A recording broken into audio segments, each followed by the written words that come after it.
जय हिंद दोस्तों। स्वागत है आपका हमारे YouTube चैनल ज्ञान आरबीएल में। दोस्तों, आपको पता है कि यूपीएसआई के एग्ज़ाम लगे हुए हैं और आपके लिए मूल विधि की क्लास हम लेकर के आ चुके हैं दोस्तों। और आपको बता दें कि हमने सुबह ही दोस्तों आपका पढ़ाया था सूचना का अधिकार अधिनियम। इसके हमने संपूर्ण पूरा सूचना का अधिकार यानी आरटीआई एक्ट 2005 हमने बेहतरीन ढंग से समाप्त किया था, जिसमें पूरे 6 अध्याय और 31 धाराएं शामिल थी। एक एक चीज़ हमने पढ़ाया। अगर आपने नहीं देखा तो आप प्लेलिस्ट पर जाइएगा, ठीक है, वहाँ आपको मिशन यूपीएसआई के नाम से दोस्तों मिल जाएगा और वहीं पर हमने इस वीडियो को भी डाल रखा है, या फिर दोस्तों उसका लिंक हम नीचे देंगे, जरूर देखिएगा। संपूर्ण आईटी एक्ट एक भी क्वेश्चन से बाहर नहीं जाएगा। तो दोस्तों हम इस वीडियो में क्या करने वाले हैं कि जो आईटी एक्ट आपने सुबह पढ़ा है उसका हम टेस्ट लेने वाले हैं और वही क्वेश्चन हमने शामिल किए जो कि पिछली बार क्वेश्चन पूछे गए हैं। तो दोस्तों चलिए शुरू करते हैं वीडियो को। उसके पहले बता दें कि आप पहली बार जुड़े हैं तो चैनल सब्सक्राइब जरूर कर लीजिएगा, बेल आइकन अवश्य प्रेस करिएगा। चलिए शुरू करते हैं इस आईटी एक्ट को। ठीक है, आपको ये चीज़ बता दूं कि आईटी एक्ट दोस्तों कब आया था? 2005 में आया था। कब आया था दोस्तों? 2005 में आया था दोस्तों। और देखिए ये दोस्तों आपको बता दें कि 12 अक्टूबर 2005 को ये लागू हो गया था। और किस राष्ट्रपति के समय दोस्तों, यानी किस राष्ट्रपति ने इसको मंजूरी दी थी? तो आपको पता होगा, हमारे देश के मिसाइल मैन के नाम से विख्यात डॉक्टर एपीजे अब्दुल कलाम जी ने दोस्तों सूचना के अधिकार को मतलब मान्यता दी थी। ठीक है, तो चलिए शुरू करते हैं। पहला क्वेश्चन दोस्तों देखते हैं जो पिछली बार पूछा गया है यूपीएसआई में, आपको पता होना चाहिए 13 दिसंबर को पूछा गया क्वेश्चन है कि सूचना का अधिकार अधिनियम के प्रावधानों के तहत भारत का कोई भी नागरिक से जानकारी का अनुरोध कर सकता है। मतलब किससे जानकारी अनुरोध कर सकता है दोस्तों? कोई भी नागरिक जो भारत का है वो किससे अधिकार मतलब की जानकारी ले सकता है? लोक प्राधिकरण या संबंधित विभाग के मंत्रियों से या राष्ट्रपति से दोस्तों या अदालत से। तो आपको पता होगा, हमने भी पढ़ाया है, बताया भी है किससे ले सकता है दोस्तों? तो लोक प्राधिकरण से। किससे दोस्तों? लोक प्राधिकरण से दोस्तों। ए ऑप्शन हमारा बिल्कुल और बिल्कुल राइट हो जाएगा। चलिए अगले क्वेश्चन की तरफ पढ़ते हैं दोस्तों। नेक्स्ट क्वेश्चन क्या है कि सूचना का अधिकार आरटीआई अधिनियम के अंतर्गत सूचना प्राप्त करने की प्रक्रिया के संदर्भ में इनमें से कौन सा वक्तव्य दोस्तों सही है?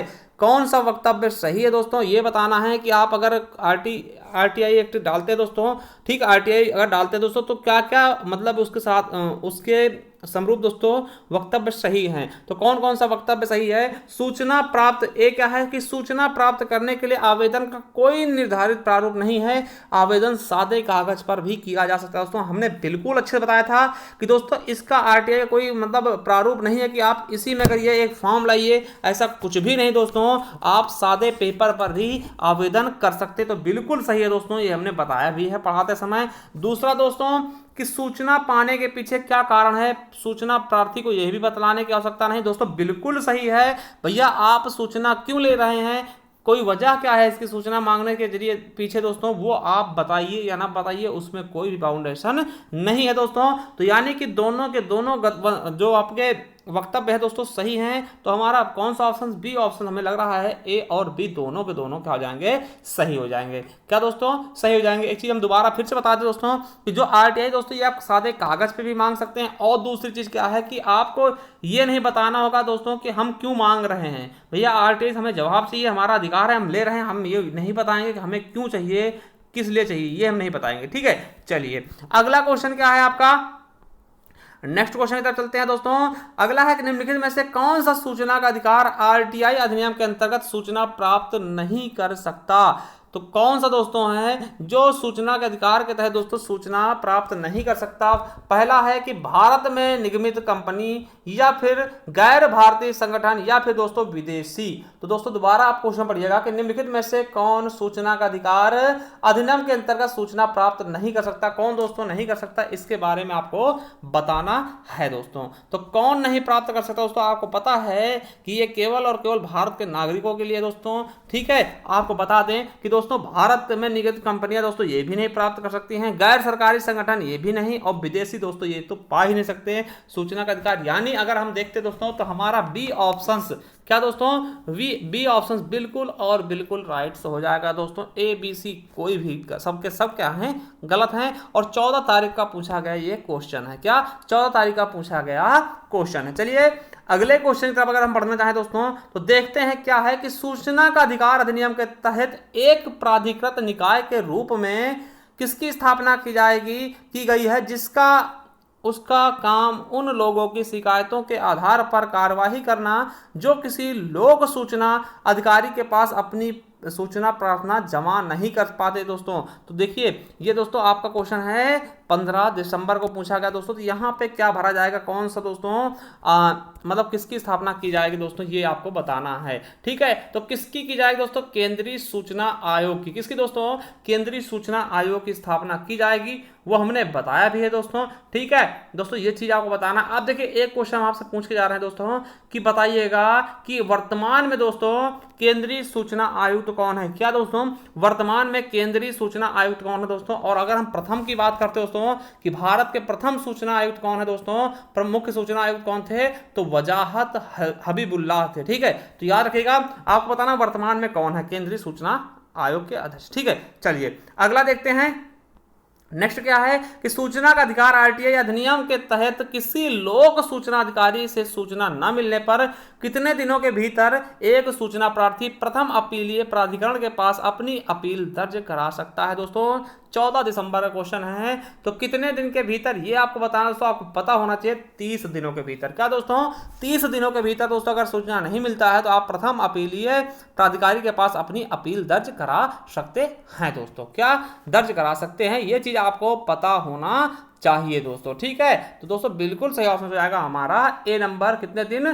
30 दिनों के भीतर दोस्तों। ठीक है, क्या दोस्तों? 30 दिनों के भीतर। और देखिए अगर आपको बता दें अगर प्रथम अपीलीय प्राधिकरण मतलब प्राधिकरण सही समय पर सूचना नहीं देता तो दोस्तों सूचनार्थी जो है कि 45 से 90 दिनों के भीतर दोस्तों केंद्रीय सूचना आयोग या फिर राज्य सूचना आयोग को पत्र भी लिखता है। ठीक है, तो ये भी समझिएगा। तो हमारा 30 दिन बिल्कुल राइट हो जाएगा। चलिए अगला क्वेश्चन क्या है हमारा कि निम्नलिखित में से कौन सा दोस्तों निकाय सूचना अधिकार आरटीआई के दायरे में आते हैं दोस्तों? कौन कौन से आते हैं, कौन कौन से नहीं आते, ये भी आपको हमने बताया था। ठीक है, हमने बताया था कि अनुसूचित 2 में ऐसे लोगों के बारे में बताया गया जो उसके अंतर्गत नहीं आते हैं। दोस्तों कौन कौन से आते हैं इसके बारे में आपको बताना होगा बिल्कुल अच्छे से दोस्तों। तो दोस्तों आपको बताना, देखिए स्वापक नियंत्रक ब्यूरो दोस्तों आपको पता है अनुसूचित 2 मिल जाएगा, ये भी नहीं आता। और प्रवर्तन निदेशालय ये भी नहीं होता। और अनुसंधान विश्लेषण खंड ये भी नहीं आता दोस्तों। आपको पता है इसमें से कोई भी नहीं आते हैं सूचना आरटीआई के अंतर्गत। ठीक है, कोई भी नहीं आता। ठीक है,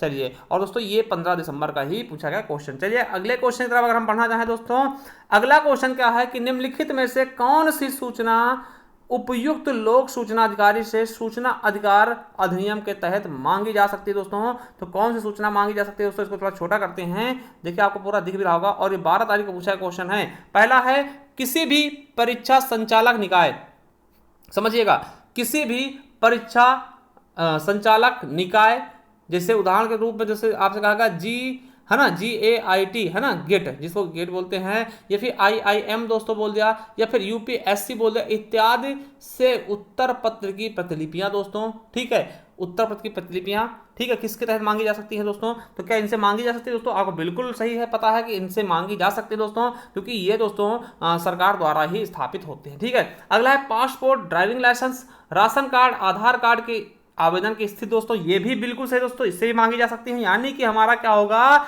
ए और बी दोनों सही हो जाएंगे। ठीक है, चलिए अगले क्वेश्चन की तरफ अगर हम पढ़ना चाहें दोस्तों, क्या है सूचना का अधिकार आरटीआई अधिनियम के अनुसार दोस्तों यदि मांगी गई जानकारी व्यक्ति के जीवन और स्वतंत्रता संबंधित है तो जन सेवा अधिकारी दोस्तों कितने दिन के भीतर आरटीआई जवाब देना होगा? आपको दोस्तों बहुत बार हटाया है। देखिए सामान्य स्थिति में हमने बताया 30 दिन, क्या सामान्य स्थिति में 30 दिन दोस्तों। अगर किसी के दोस्तों जीवन और स्वतंत्रता संबंधित दोस्तों 2 दिन के अंदर, यानी कि 2 दिन या फिर दोस्तों 48 घंटा मिलता है तो वो भी सही होगा दोस्तों, बिल्कुल सही हो जाएगा 2 दिन। अगर देखिए जीवन और स्वतंत्रता पे आधारित दोस्तों 2 दिन के अंदर, और ऐसे नॉर्मल है दोस्तों तो 30 दिन के अंदर। ठीक है, यूपीएसआई का क्वेश्चन है, और यही क्वेश्चन आपको बता दें मृतक आश्रित में भी पूछा गया है। क्या मृतक आश्रित में भी पूछा गया है। चलिए अगले क्वेश्चन की तरफ बढ़ते दोस्तों। अगला है सूचना का अधिकार अधिनियम 2005 के तहत सूचना अधिकार में से निम्नलिखित में से कौन सा से शामिल है दोस्तों? पहला है दस्तावेजों और रिकॉर्डों का निरीक्षण करना, ठीक है, क्या कहा गया है कि दस्तावेज और दोस्तों रिकॉर्डों का क्या करना, निरीक्षण करना दोस्तों, क्या उनका निरीक्षण करना। तो दोस्तों आपको पता होगा, बिल्कुल हमने बताया था दोस्तों, उनका समय समय निरीक्षण किया जाए और उनको दोस्तों क्या किया जाए कि साइट पर डाल दिया जाए। ठीक, तो पहला तो बिल्कुल सही हो जाएगा। दूसरा है सामग्री के प्रमाणित नमूनों को लेने का अधिकार, ये भी बिल्कुल सही है दोस्तों।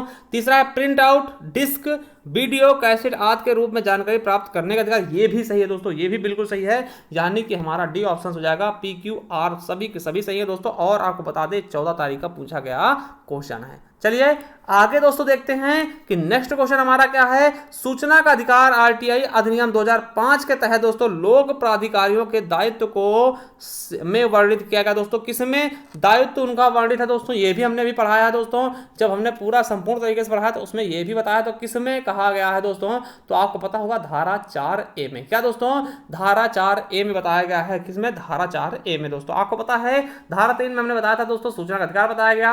और दोस्तों धारा 5 में क्या बताया गया है, लोक सूचना अधिकारियों का पदनाम दोस्तों। ठीक, और दोस्तों 6 में क्या बताया गया है कि धारा मतलब सूचना प्राप्त करने के लिए अनुरोध किए जाते हैं ना। तो ये सब चीज बताई गई। तो दोस्तों हमारा बी ऑप्शन बिल्कुल राइट होगा और ये भी क्वेश्चन पूछा गया है। चलिए अगले क्वेश्चन की तरफ बढ़ते हैं कि नेक्स्ट क्वेश्चन क्या कह रहा है। यदि कोई सूचना का अधिकार यानी राइट टू इंफॉर्मेशन आरटीआई आवेदन जन सूचना अधिकारी के निर्णय से संतुष्ट नहीं है तो वो क्या कर सकता है। मान लिया दोस्तों आपने सूचना का अधिकार डाला और आपको मतलब जवाब मिला, मगर आप उससे दोस्तों संतुष्ट नहीं हैं, तो आप क्या करेंगे दोस्तों। 21 तारीख को पूछा क्वेश्चन है आपके यूपीएसआई में। तो आप क्या करेंगे, आवेदक द्वारा जन सूचना अधिकारी के निर्णय की प्राप्ति की तारीख से 30 दिनों के भीतर पहली अपील दर्ज कर सकता है दोस्तों।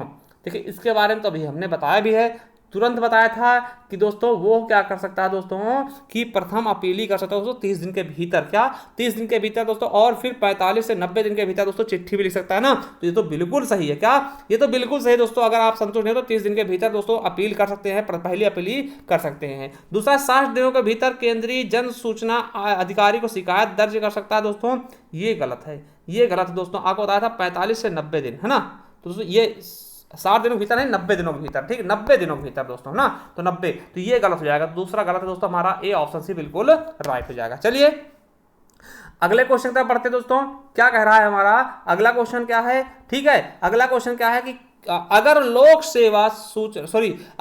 सूचना अधिकारी सूचना का अधिकार अधिनियम के तहत विनिर्दिष्ट अवधि के भीतर सूचना प्रार्थी को सूचना देने में असफल होता है तो उसे कहा जाता है दोस्तों। अगर देखिए जो सूचना अधिकारी दोस्तों वो जो 30 दिन का मान लीजिए समय होता है, अगर दोस्तों 30 दिन के अंदर सूचना नहीं दे पा रहा तो उसको क्या माना जाएगा दोस्तों, अवमानना, समय समाप्ति, सूचना स्थिर या फिर मानित अस्वीकृति। दोस्तों क्या बोला जाता है दोस्तों, इसको आपको बताना है।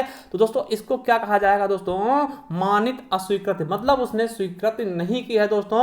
आपको बता दें कि दोस्तों ये क्या होता है दोस्तों। और उसके बाद आप क्या कर सकते हो दोस्तों, आप जो जैसे मान लिया आपको दोस्तों सूचना देने में असफल रहा दोस्तों, तो आप क्या कर सकते हैं, प्रथम अपीली अधिकारी के पास अपील कर सकते हैं दोस्तों 30 दिन के भीतर। और एक चीज बता दें कि दोस्तों अगर ये देने में मतलब मान लिया कि नहीं लेट करता है, देखिए कभी कभार क्या होता है लेट में मिलता है दोस्तों, तो आपसे फीस भी नहीं ली जाएगा, आपको फ्री दिया जाएगा। क्या फ्री, हमने बताया भी था। ठीक है, चलिए अगला क्वेश्चन देखते हैं। क्या दोस्तों अगला क्वेश्चन देखते हैं, ये देखिए इसके आंसर आपको बताने होंगे। ठीक है, देखिए यदि किसी नागरिक के सूचना के अधिकार अधिनियम के तहत अपील और दूसरी अपील के उपाय समाप्त हो गए हैं दोस्तों, तो वो संविधान के अनुच्छेद किसके अधीन दोस्तों, सुप्रीम कोर्ट जा सकता है, यानी कि उच्च न्यायालय जा सकता है दोस्तों।